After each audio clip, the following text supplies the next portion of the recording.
माननीय मोदी जी को हेलीकॉप्टर में नहीं सुनी है आवाज, एक बार और जोर से लगाएंगे। बोलिए भारत माता की। नरेंद्र मोदी, नरेंद्र मोदी। BJP, BJP.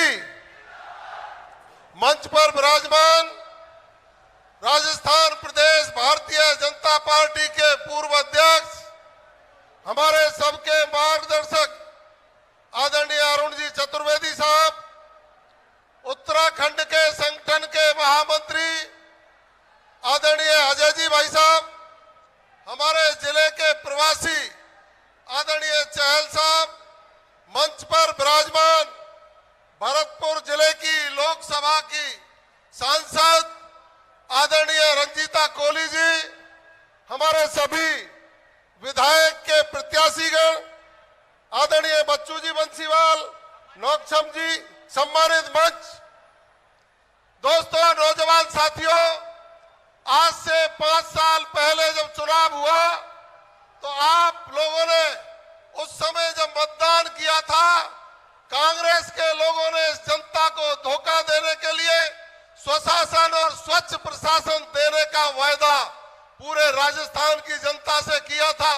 उस राजस्थान की जनता की अपेक्षाओं पर खरी ना उतर करके जिस तरह से भ्रष्टाचार में आकंठ डूबकर आम गांव गरीब बेरोजगार व्यापारी सबके साथ जो धोखा किया, आप सब लोगों के सामने है। और आज अब यह मौका है कि पूरे 5 साल में जिस तरह से कांग्रेस की सरकार राजस्थान में भ्रष्टाचार में आकंठ डूबी रही, उसका बदला कमल के फूल पर मोहर लगाकर 25 तारीख को भरतपुर की सातों के सातों विधानसभाओं में कमल खिला करके आप उसका बदला लेंगे, ऐसा मेरा विश्वास है। आप सब लोगों ने देखा है, इस सरकार के मंत्री और मुख्यमंत्री खुद भ्रष्टाचार में डूबे हुए नजर आए।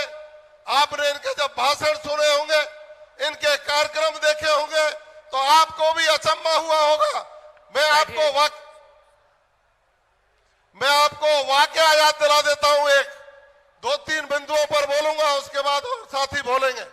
माननीय मुख्यमंत्री जी शिक्षक सम्मेलन में शिक्षा मंत्री के सामने जब ये कह रहे थे कि हमारी सरकार में शिक्षकों के तबादलों पर कोई पैसा नहीं लिया जाता, तो शिक्षकों ने कुर्सियों पर खड़े होकर के कहा, एक बार नहीं 3 बार लिया जाता है। ज्वाइनिंग का अलग, पोस्टिंग का अलग, दूसरा अलग।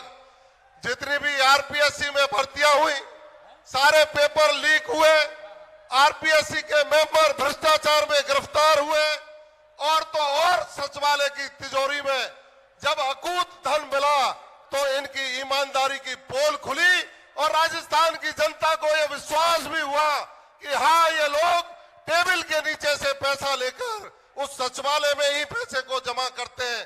थाने में, तहसीलों में जिस तरह की दलाली का आलम है, बिना पैसे के कोई एफआईआर दर्ज नहीं होती, कोई पटवारी तहसीलदार काम नहीं करता। और यहाँ की एक मंत्री ने तो ये कहा, जब उनको एक कार्यकर्ता ने फूलों की मालाएं पहनाई तो उस मंत्री ने कहा कि फूलंशु काम ना चलेगा, नोटन की माला चाहिए।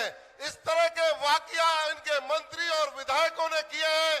विधायकों ने वसूली की दुकान खोल रखी थी, उन वसूली की दुकानों को बंद कर सुशासन की दुकान और सुशासन का राज लाने के लिए भारतीय जनता पार्टी के प्रत्याशियों पर आशीर्वाद दीजिए। हम सेवा का संकल्प लेते हैं, आप सब लोगों की चरणों की धूल को माथे से लगाकर पूरे 5 साल सेवा और सुशासन के लिए देंगे। धन्यवाद। जय हिंद, जय भारत।